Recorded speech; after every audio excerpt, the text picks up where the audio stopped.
Good morning and welcome to West Seattle Christian Church. If you are new, welcome. If not, welcome back. We are in the midst of our Unqualified series where we're looking at various people in the scriptures whom God has called to his purposes, despite the fact that they may appear to be unqualified. All people who, against the odds in God's story that he's telling about himself in scripture, they are integral parts of his story. And so this week we're going to look at the person of Esther, a young woman from Israel, and she basically intercedes with a king to save her nation from destruction. And we're going to ask the question, what does that mean for us? I want to start by kind of summing up part of, like, when you look at all of these people who seem unqualified in that we're looking at. There's a quote from Bono, the lead singer of U2, that I think we might agree with, which kind of sums up this series of talks. And he said this: "It used to bother me that the Bible seems to be full of messed up people. But now I find that comforting." And I think I do too. I think that's the purpose of this series, or partly, ultimately, that God uses messed up people. And I hope that's very comforting for you. It is for me, because we all definitely qualify in that respect. So our story today comes from the book of Esther. But first, I want to let you know that there are 3 books in the Old Testament that record God's dealings with his people, the Jews, after their captivity in Babylon. After that happens to them. And those books are Ezra, Nehemiah, and Esther. Ezra and Nehemiah deal with the remnant of people who actually return to Jerusalem. The book of Esther, on the other hand, is concerned with those who stayed on in the land of captivity. And it's basically a drama that's set on the stage of real history. So it's really happened. In fact, you can go to modern day Iraq and you can visit the tomb of our 2 main protagonists in the story, Mordecai and Esther. You can visit their tomb there. It's fact. It's not fiction. So there's a lot of fascinating detail in it. But one thing I find really interesting about it is that God is not mentioned at all in the story of Esther. But as you read it, you can't help but become increasingly aware of God's intervention throughout the drama and behind the scenes, if you will. So the story is in Esther. One of the main texts that we're going to read, I want you to read it on your own, actually, is from Esther 4, verses 10 through 17. And I'll have you read that on your own. And I'm going to summarize this for us today, because it jumps around and it would take a while if we actually read all of it. So the story actually takes place for about 480 years before Jesus was born. And it goes like this. Once upon a time, there was an orphan girl named Esther. And rather than being on her own, she was raised by an older cousin, a man named Mordecai. And Mordecai and Esther were Jews who were living in exile a long way away from Jerusalem. In fact, they were living in a town called Susa that is about 1,700 miles away from where Jerusalem was. And Susa is in what is now modern-day Iraq. And it's where the Persian king Xerxes held sway over a huge empire. And the Jews were a minority group there, a conquered people. Basically, you can think of them as refugees after a war. And so the king had his court in Susa. The capital is a place of power. It was a place of really bad things. Licentious behavior was just condoned. And the king was a really kind of unstable, quixotic type of man. He would throw parties that lasted for weeks, and he would celebrate his own wealth and power, and he's trying to gain influence over the nobles and over his enemies by throwing these big parties. And the story of Esther actually begins with a party like this. In fact, it's like the party to end all parties. It's a party that lasted 180 days. And at the end of the party, there was supposed to be 7 days of feasting. The wine is flowing. He's gotten out golden goblets, and everybody is like aware of his wealth and his power, King Xerxes' power. And presumably, while he's drunk, he decides to show off the beauty of his queen, Queen Vashti. And so he commands that she comes to the party. And whether or not he'd done this type of thing before, knew what the expectations were, knew that all the men were drunk, the expectation was probably that she would have to come and dance without her clothes on. And for whatever reason, those are enough reasons, right? More than enough. She decides, no, I'm not going to do it. So needless to say, he's really mad. And then he goes to his advisors and says, what do I do about this? All right. And his advisors say, well, now that she's done this, word's going to get around and we're going to all have problems with our wives not doing what we ask, that kind of thing. Our marriages are going to be extremely difficult to matter back in this patriarchal society way back then. And so their suggestion to him is, you need to write a decree where she is no longer your wife, and you should execute her, and you should find a new wife. That's the solution to the problem. And so he's like, okay, I'm going to do that. So back to Mordecai and Esther. Mordecai was a devout Jew, and he felt it was right to put Esther into a competition for the position of the new queen who was going to replace Vashti. Now she doesn't really want to go, but he's like, you need to do this, but don't tell anybody what your nationality is. Don't tell them that you're a Jew. Don't tell them where you came from when you get to the palace. And so she enters the competition. She becomes an immediate favorite with all of the people who are preparing all of these women who are in the competition. She becomes an immediate favorite with them. And what they end up doing is they take 12 months of baths and perfumes and makeup and oils and all this kind of beautifying for the girls before they present them to the king. And when the king sees Esther for the very first time, to him it's like love at first sight, and he crowns her queen. So we see the story progress, and we see that God has kind of been working behind the scenes to prepare Esther for a far higher purpose than just being the king's favorite new plaything. It becomes clear that it was God who caused Esther to be chosen as queen, but up until this point, we don't know why. So God is always working behind the scenes in our lives too. It's one thing I want you to key in on here as we summarize this story. We often don't know what God is preparing for us. So back to the story. Mordecai, Esther's cousin, he's been hanging around the gates of the palace as much as possible so that he can be as close to her as possible while she's in there. And while he's there, he hears about a plot by two guys who want to assassinate the king. And so he gets word to Esther. Esther tells Xerxes. They check it out. They find out that it's credible, that the plot is true, and the two men are then executed and the king is saved. So this event, he has King Xerxes has his servants or whatever write down in the King's Chronicle this event and all the details about it. And you need to remember that because it's going to be important later. So the kings enter the bad guy. There's another bad guy besides these two guys that wanted to kill the king, and besides the king himself, who's kind of quixotic, as I said, and kind of messed up. There's another bad guy. His name is Haman. He's the right-hand man of Xerxes, and he's a really proud and cruel man. And basically, it's said that he was a descendant of the Amalekites. And the Amalekites were a tribe of people that the Israelites pretty much wiped out in certain places in the ancient Near East, okay? So you can read about that. It was about 700 years before this story in 1 Samuel.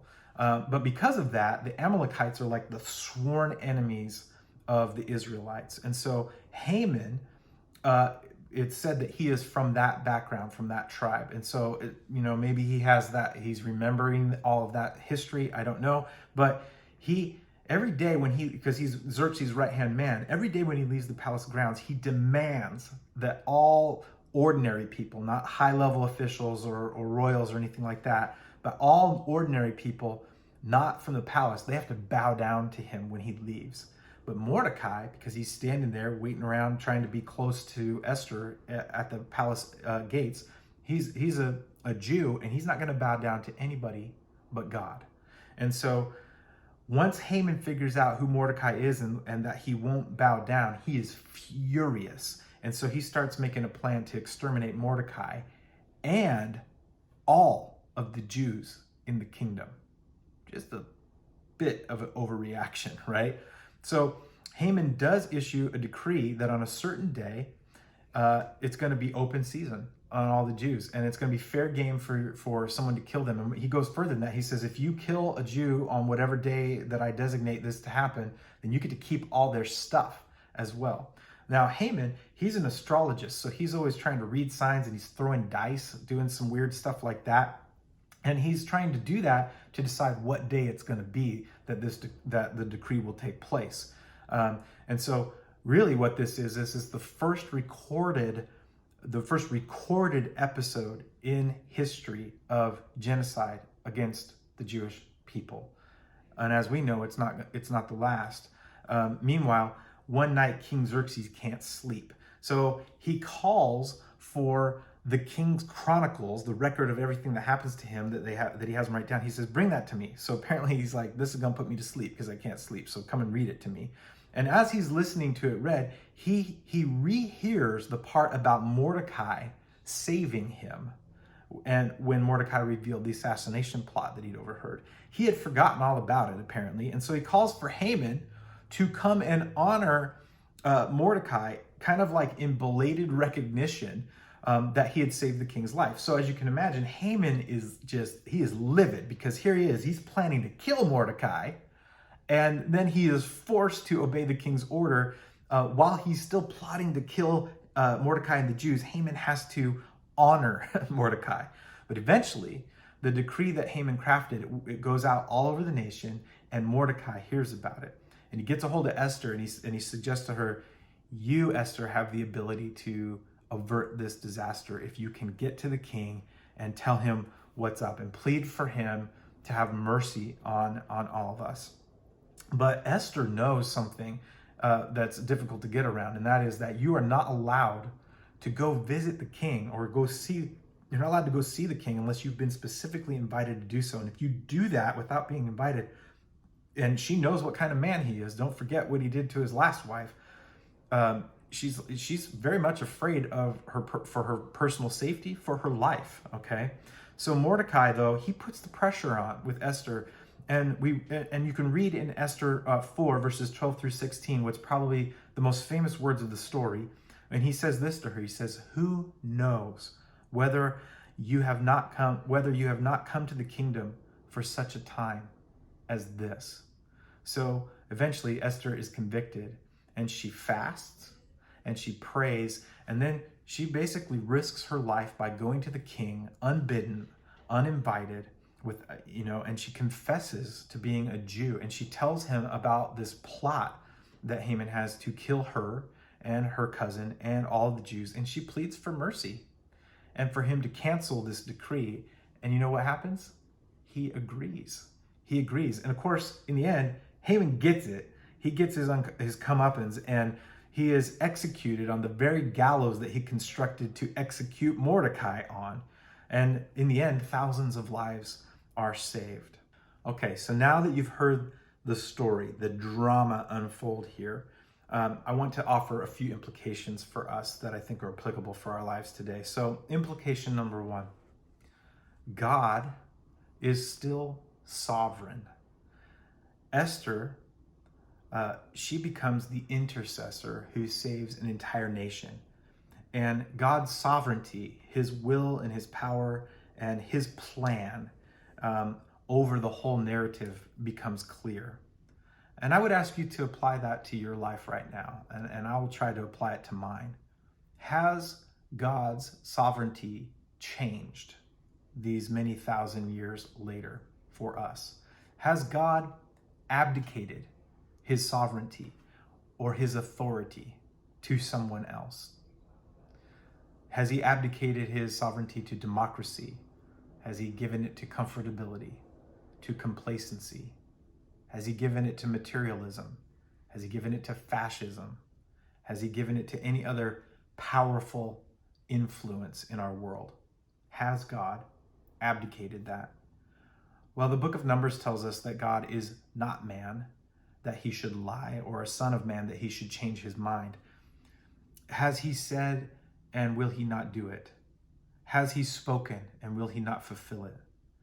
And in the New Testament, we read this, that Jesus is the same yesterday, today, and forever.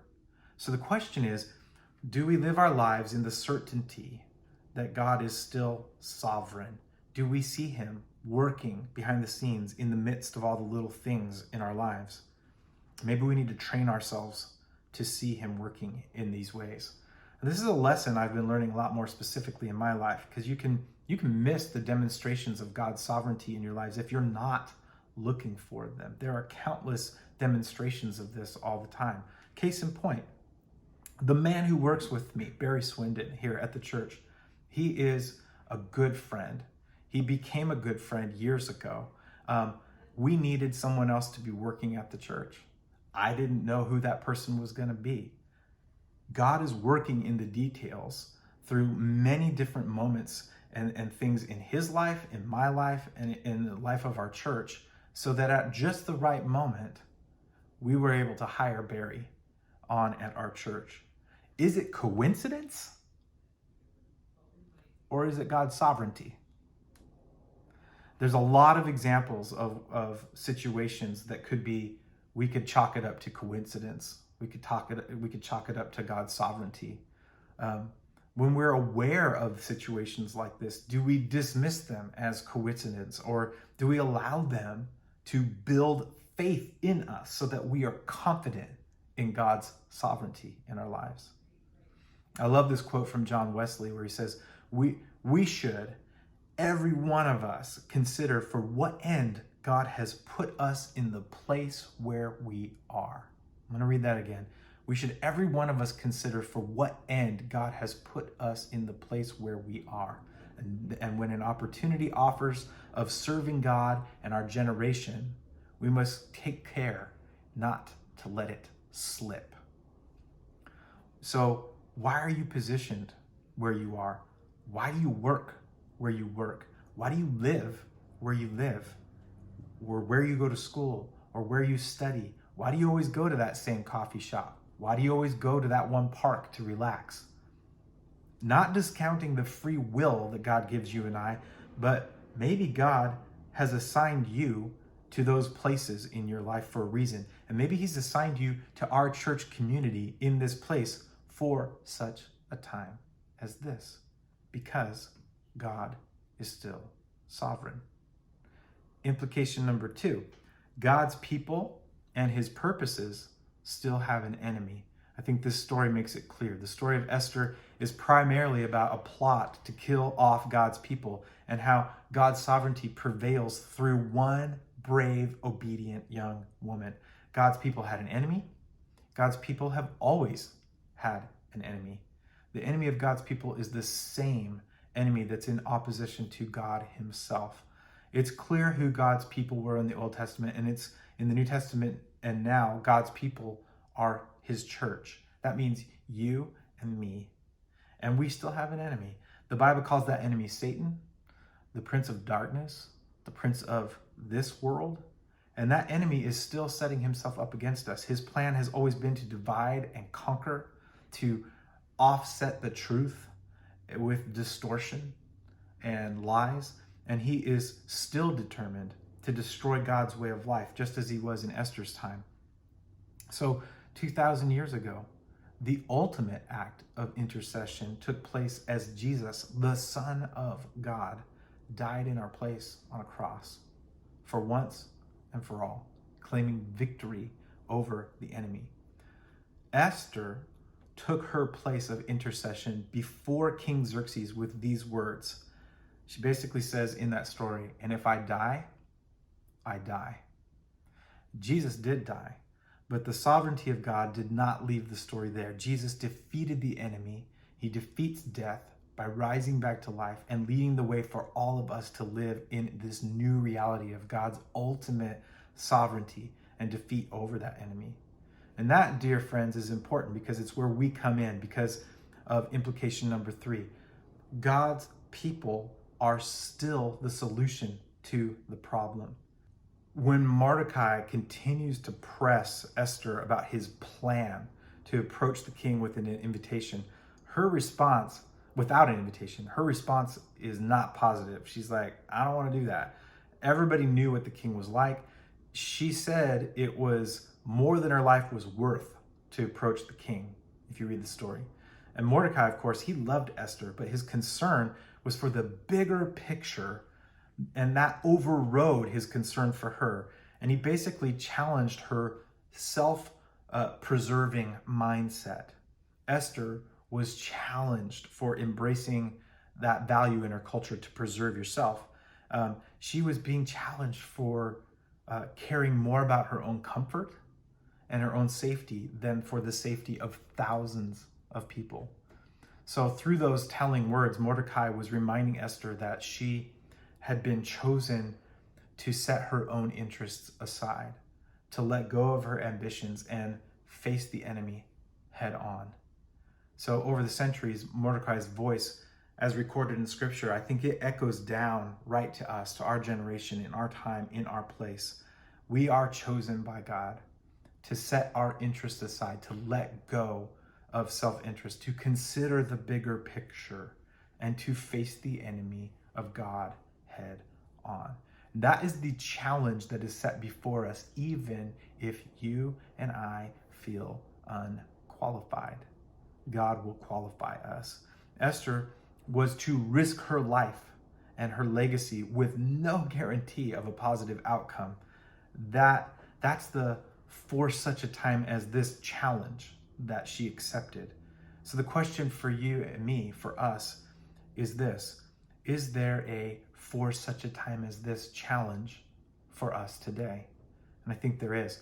God put Esther in a place where her voice could be heard, a place of authority, and it was not a natural fit for her. And the question is, has he placed you in a place like that? He does that to us even today, because our birthright, what qualifies us, is our birthright in Jesus. She used the name of the king to solve the problem. We use the name of the one true king, Jesus. We are here for such a time as this. It's the opportunity of a lifetime. So my friends, we are not in the same situation as Esther, but I want to remind you that spiritual wars are raging all around us unchallenged all the time. The enemy of God and the enemy of God's ways, the ways of peace, of righteousness, of love and compassion and joy and trust. The enemy of God's purposes is still at work amongst us.